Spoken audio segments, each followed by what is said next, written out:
are the God. Dans mon cœur coule un amour, Jésus, Jésus, un amour profond gloire à toi notre Dieu. pour celui que je m'attends. Alléluia, gloire à l'agneau de Dieu. Dans mon cœur Jésus de Nazareth.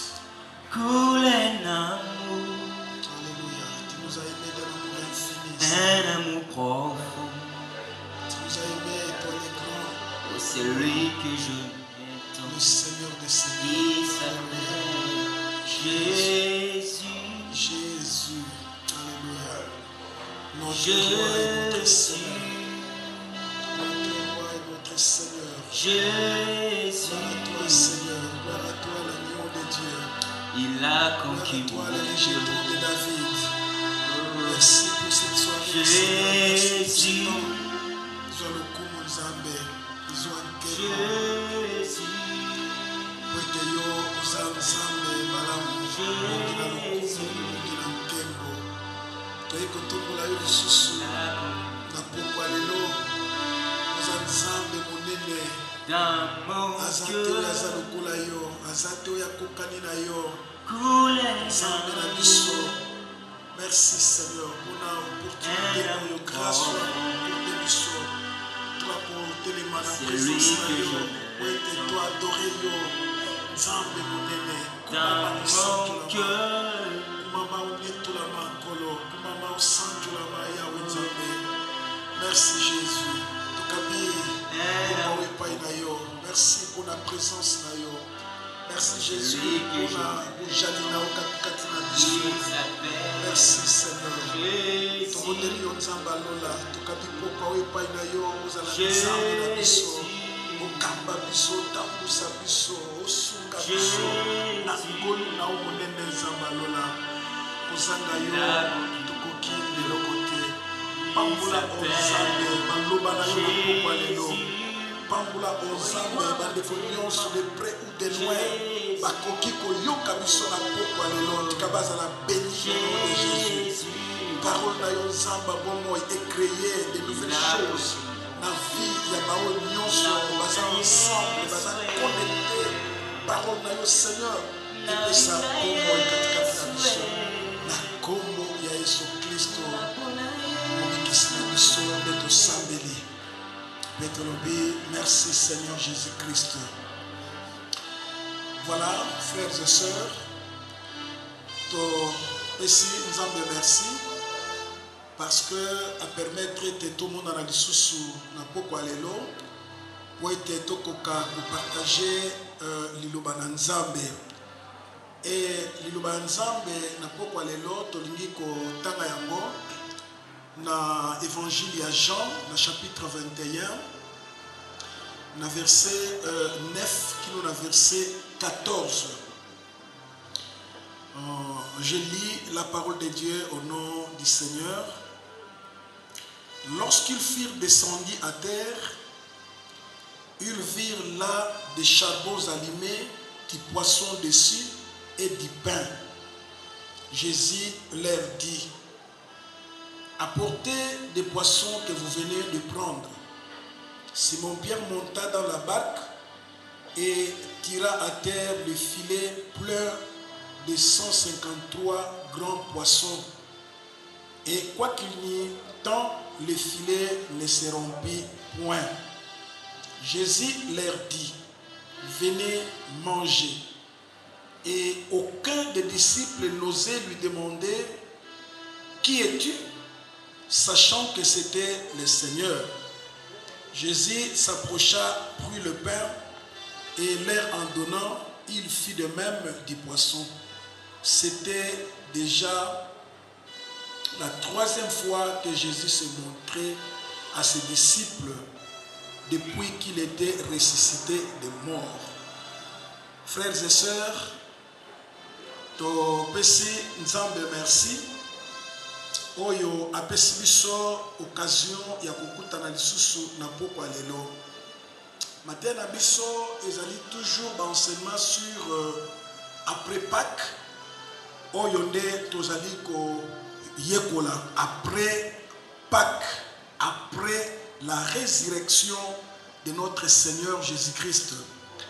Et Napokwa Lelo, Toliniko parlait sur la providence divine. La providence divine, Nezali Maloba, Nanzambe Pona Biso. Enseignement Oyo, Ezotali Sabiso, comment Nzambe Azwaka Bayekoli Naye, d'une manière générale, Bao Nyonso Batila Kaye Motema, comment Nzambe Azo prendre Bango en charge. Alors, tant que nous revenir dans le texte, nous avons que à la mort de Jésus, les disciples de Jésus-Christ ont un désespoir. Parce que l'espoir na bango et s'évanouir déjà. Moto oyo azalaki kozwa bango en charge, Jésus azali susu elongo na bango te. Il est vrai que bazoyoka ba murmure que Jésus a sécuit, mais mingi na baye koli bazala nous convaincu de la résurrection yankolo na bango Yesu Christo ou yankolo na biso Yesu Christo. Alors tous les disciples bazalaki ensemble, alors que Thomas azalaki pe elongo na bango, parce que Thomas nde auti kokutana na Yesu 8 jours après résurrection ya Jésus. Thomas oyo azalaki kota tembe, après conviction Christ a convaincre Thomas azalaki ensemble na baye koli nyonso. Alors sous le leadership il y a apôtre Pierre alobi ngai nake nanga ko péché. Et le Nzambe lobi baye koli nyonso unanimement tous les disciples s'arranger derrière apôtre Pierre, mati na bateau et Bible alobi butuwana bazui elokote. Quel désespoir! Baye koli bazui elokote na kati na bomo na bango. Alors pendant que baza ko bomisa ba filer na bango parce que tongo etani baza na elokote, alors de l'autre côté il y a mère mutu moko yo namba identifié yete, peut-être bazo kanisa ye un expert pêcheur moko az expérimenté a lancé cri à lobby bana bozana eloko alobi tozana elokote alobi bokwaka filer na côté droit ya barque nde bokozwa mbisi. Voilà bayekoli ya Yesu eloko mususu na sepelaka na bango. Tant nazo fungula parenthèse, c'est cette obéissance qu'ils avaient. Bayekoli ya Jésus bazalaki obéissant. Jusque-là, ils ne comprennent pas. Nani oyo a se pointer de l'autre côté de la rive, nani oyo a pessi ordre, mais finalement, les disciples du Seigneur, tosaki nkolo Yesu Christ, boaki filé na bango et ezalaki miracle. Oyo ezalaki miracle bandeko na ngai. Ezalaki autre yiko benga katikati na biso lokola surprise nkolo a surprendre bayekoli na ye. Alors tango bakiti na ngambu ya ebale Biblie elobi bamoni wana makala ya moto eza kopela pe mbisi eza kobela, makala eza kopela na moto likolo na yango bamoni mbisi pe bamoni mapa eza kobela. Mais bandeko na ngai toza komituna mituna oyo, d'où cela provenait-il? Euti wapi?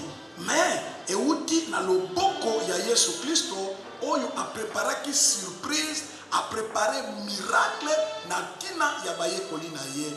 Parce que jusque là bayekoli ya Yesu Kristo bazalaki komituna source na bango, espoir na bango et s'évanouir. Baza kopie balisusu te nani akoki comprendre bango en charge. Alors ce jour-là, Jésus a préparé les bango petit déjeuner. Très tôt le matin, Jésus a préparé qui petit déjeuner nantina na bayekoli na ye. Écoutez mes frères et sœurs, Jésus a invité bayekoli na ye pour être baleka na mesa. Et là pour nazomona awa Jésus à la fois hôte et à la fois serviteur ya bayekoli na ye. Voilà maître oyo. À la fois c'est lui qui invite ses disciples Et c'est lui qui sert ses disciples. Aza le deux à la fois. Azali hôte, a bien dit baïkol naye, et aza ko servir bango, père lobina bango, o mema mbisi oyo bino bo uti kozwa, ba memi mbisi, ba sangisi yango. Ça aussi c'est une leçon. Otolinga ko pese pa ya bana na nzambe, bazolanda biso à travers le monde. Ezali no lenge oyo nzambe pe apambola kabiso. Vous savez nzambe azana besoin to sangisa oyo tozui na oya pesi biso esangana pour faire la bénédiction. Nzambe soki apamboli yo opambolami ya solo. Et ce jour-là, ba yekoli ya Yesu Kristo bazalaka vraiment béni na kati na bomoi na bango. Et tango baza kolia en mangeant, je pense que ba yekoli bakokaki ko se souvenir miracle oyo Jésus asala tango alesa 5000 hommes. 5000 hommes Jésus allait ça bango. Je crois que miracle wana ezonga ki na makanisi ya baye koli ya Yesu Kristo avec 5 pains na 2 poissons. Jésus allait ça 5000 hommes. Je pense que mukolo wana baye koli ya Yesu ba revenant qui entre bango. Ils ont compris que non, baza na point ya ko s'inquiéter parce que baza en face. Il y a maître oyo azana makoki ya ko prendre bango en charge. Mais écoutez mes chers amis, leçon nini oyo Yesu alingaki kopesa epa ya baye kolina ye à cette occasion. Leçon nini oyo Jésus azo pesa epa na bango. Réponse oyo tokoki kopesa na question oyo ezali kaka kotala parce que baye koli bazalaki na nzala. Des ventres vides. Bazana nzala na kati na bomo ina bango. Est-ce que balime ko zongela musala na bango ya kala ngana zo kanisa yango wana te makanisi ya Pierre. Mais seulement comme bazala ki ne côté, c'est ce qui a fait que bazonga na pêche pour être bakoka kozwa eloko oye kokaki kosunga bango. Balingami libota na nzambe de partout au bokoki kolanda biso. Bit ya matia na biso kotakisa biso comment nzambe akoki ko prendre moto en charge, comment nzambe akoki kosunga moto oyo azo servir ye et moto oyo azo tia elikia epai na nzambe na bomoi. Na tango ya confinement otozali bato ebele babungisi kondima na bango. Donc revenir sur ce message na mbala ekoya par la grâce de Dieu. Mais lelo toza kolobela sur la providence divine, comment nzambe aza capable ya comprendre en charge bato oyo baza kotia elikia epai na ye. Omoni après effort na bango infructueux pour attraper du poisson, bazui eloko côté, mais Jésus aye kopesa bango plus que oyo bango bazalaki kokanisa. Jésus aye komemela bango même oyo ezalaki au-delà ya makanisi na bango. Mes amis, mes frères et sœurs, toza na nzambe oyo amemelaka biso oyo eza des fois au-delà ya makanisi na biso. Alors nzambe asalisa yo inquiétude non eza nini, inquiétude ya ba Pierre baza na eloko te. C'est ce qui a fait que se déplacer de là où ils étaient bakei na mer ya Tibériade pour être bakwa ko pécher. Mais malheureusement effort na bango ekokaki ko mema eloko te. C'est pour autant nous dire mes frères et sœurs que ce qui nzambe a pesu eloko te papa ozana eloko te. Oyo nyonso koleka na maboko na yo se rendre compte que ezali kaka nzambe nde apamboli yo, ezali kaka nzambe nde apesu yo. Parce que ba Pierre basalo bakoki kosala bazwaki eloko te na kati na bomoi na bango. Il voulait leur rappeler que Yesu azali na makoki ya ko pourvoir na ba besoin quotidien na bango. Voilà eloko nzambe to Jésus alingaki a rappeler epai na ba Pierre qui azali capable ya ko pourvoir na ba besoin quotidien na bango. Oui, tous nous avons des besoins tels que nous sommes là mes frères. Vous qui me suivez de partout vous ko capter ngai ozana ba besoin. Mais oyeba que ce que oza mwana nzambe d'une manière ou d'une autre nzambo tozo servir azali capable ya ko prendre biso en charge. Message où ils ont rappelé que Jésus est un sauveur plein de surprises. Voilà. Lui seul sait quelle surprise il nous réserve. Écoutez mes amis. Message où ils ont dit que Jésus azali le sauveur plein de surprises. Un sauveur plein de surprises, Jésus de Nazareth. Il dit surprendre bon moinabat. Au moins dans le texte biblique dans Jean chapitre 21, tout le monde a surprise et belé ezali aw. Après que baye collé butumba bazu et côté, première surprise na tongo mutumoko na ngambo ya ebale. Alobi mwana bozane loko akoliate, bokwa ka filé na côté droite ya ebale. Ba bwa ki filé, ba koka ki kobenda filé parce que ezalaki plein de plus de 153 gros poissons ndenge liloba na Nzambe eyebisi biso. Deuxième surprise, bakatisi ngambu bake komona makala ezopela likolo na yango misi ezobela likolo na yango mapa ezobela eza surprise oyo nkolo akokaki ko surprendre bayekoli na ye. Écoutez chers amis, vous qui me suivez de partout, Nzamba saliso yeba que nous servons un Dieu oaza sauveur ya ba amna biso, non seulement kabikisi ba amna biso, mais azo surprendre biso na makambo ebele. Nazolo bana mutu moko na poko lelo tika Nzambe a surprendre yo. Quelque part frère, eza na lipa moko ezobela pona yo. Quelque part maman, eza na misi moko ezobela pona yo. Oyo yo kokutana nango d'une manière ou d'une autre parce que Nzambo tozo salela aza Nzambe oyo azwaka biso en charge. Lipa ekoki kozala musala, ekoki kozala voyage, ekoki kozala nyonso ekoki kozala na kati na bomoi na yo eza en terme ya eloko Nzambe aza ko préparer na ntina na bomoi na yo. Un sauveur plein de surprises. Lui seul sait, mon frère, ma soeur, surprise nini Nzambe azo réservé yo na poko lelo dans la suite des temps, dans la suite de ta vie. Nzambe nda yebi surprise nini aza ko réservé na tina na yo. Il peut fournir aujourd'hui un grand nombre de poissons comme il l'a fait avec Pierre. Nzambe azana makoki ko fournir un grand nombre de poissons. Bénédiction na bomo inayo parce que azali Nzambe oyo azwaka biso na mukumba. Écoutez, chers amis, notre attention doit porter sur non ce que nous sommes, mais sur ce que Jésus est. Voilà. Notre attention doit porter na oyo biso tozana yango te melolenge o Yesu aza. Eza problème ya boyebi ya Yesu Christ. Yozwe ba Yesu Kristo lokola nani. Eza na bato bazondima su miracle te na bomoi na bango. Eza na bato bazondima su ba surprise ya Nzambe te na bomoi na bango. Mais na temps oyo toza ko traverser en confinement partout dans le monde, naza koyebisa onde konangai kotala oyo zate mais tala kande Nzambe azali. Tala oyo Jésus-Christ akoki ko sala na katikati na bomoi na yo parce que il est celui qui pourvoit aux besoins yaba oyo baza kotia elikia epai na ye. Tout comme Jésus s'occupe na ba être humain, y compris des disciples anonymes. Na kat na texte juste au verset 1er, soko tangi oya komona que il y avait même des disciples anonymes.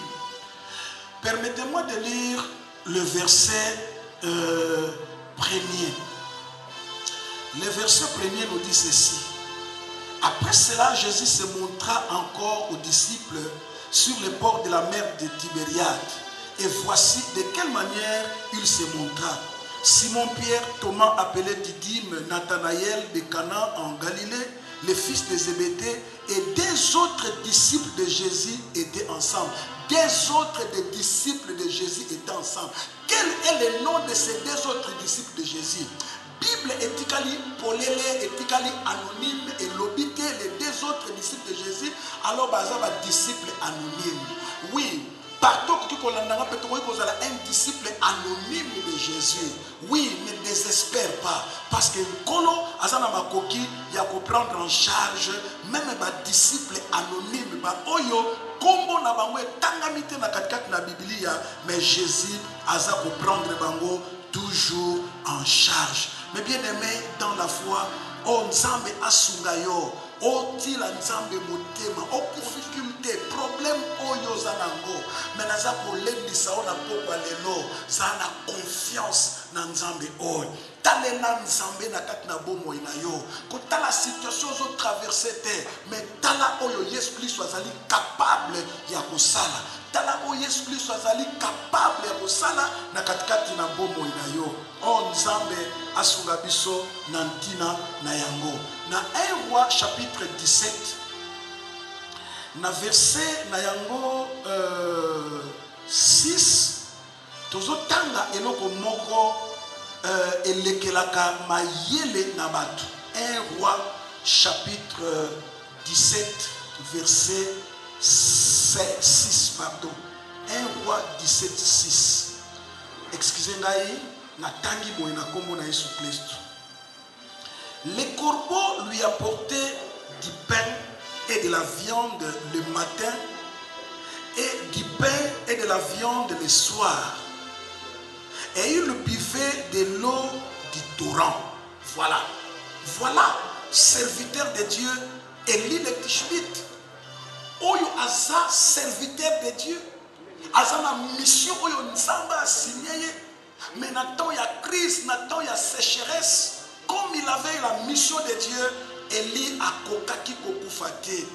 Élie azalaki protéger et nzambe azako protéger na kat na bomone. Écoutez, Bible alobi corbeau azako memela kaye lipana misi na tongo, lipana musuni na pokwa et ye azako mela mai na torrent ya Kérit. Mes frères et sœurs, corbeau aza animal moko impire na katikati na Biblia. Mais Nzambe a autorisé corbeau à memela un oint de Dieu, saint serviteur de Dieu Élie, parce que à Koki Kokufate, il a une mission à remplir. Et cette mission est aussi la que Nzambe a pourvoir na ba besoin ya Élie. Nzambe na lola aza ko prévoir na ba besoin na ye. Nazotanga deux verbes, le verbe prévoir et le verbe pourvoir. Tous les deux verbes, tous en action, tous en complémentarité. Comment ils ont se compléter et Nzambe azwaki Élie en charge. Ce qui Nzambe azwaki Élie en charge, azo pouvoir na ba besoin na ye, azo lesa ye lipana misi na tongo, azo lesa ye lipana misi na pokwa. C'est parce que Nzambe oyo azali Nzambe oyo azwaka batu na mukumba. Écoutez, chers amis, après Kalongo wana a commis na ngambu mususu et pas yo paki ko kutana na mama oyo azolo kota koni parce que il faut lamba mukate ali akufa na ye tellement nzala ezalaki mais Nzambe na lola a continué à prendre en charge serviteur na ye, a continué à prendre en charge parce que cet homme avait une mission. Oui, nazo bisao na pokwa lelo que Nzambe tozo sambela azali Nzambe oyo azwaka bana na ye en charge. Mes amis, tozo kende ko sukisa poete totanga psaume 34 verset 10 à 11 Biblia ezolo bana biso boye. Craignez l'Éternel, vous ses saints, car rien ne manque à ceux qui les craignent. Les lionceaux éprouvent de la disette et la faim, mais ceux qui cherchent l'Éternel ne sont privés d'aucun bien. Voilà. Bible azako ebisa biso que biso ba oto bangaka Nzambe. Frères et sœurs, partout oza yo oyo obangaka Nzambe, oza na identité ya mwana na Nzambe et oza na crainte ya Nzambe na kati na bomoi na yo. Biblia ezako yebisa yo bayeba bangaka Nzambe bazangaka eloko moko te na kati na bomoi na bango. O soki oza ya Nzambe, Nzambe aza tata pona yo okozanga eloko te. Il finira par pourvoir na besoin oyo yo oza ko éprouver na kati na bomoi na yo. Et na verset 11 balobi les lionceaux éprouvent la disette et la faim. Bana ya lion bakipe ko kufa nzala. Lion aza chasseur moko redoutable na kati na jungle. mais comme à que lion a chassé a zuipé le côté na pokwana et bananaye ba zuipé le côté. Mais écoutez, oyo Bible ça pour biso bana ya les lions de la tribu de Juda ye oyo azangaka elokote na chasse na ye akangaka toujours na ntina na bana na ye alobi. Mais ceux qui cherchent l'Éternel ne sont privés d'aucun bien.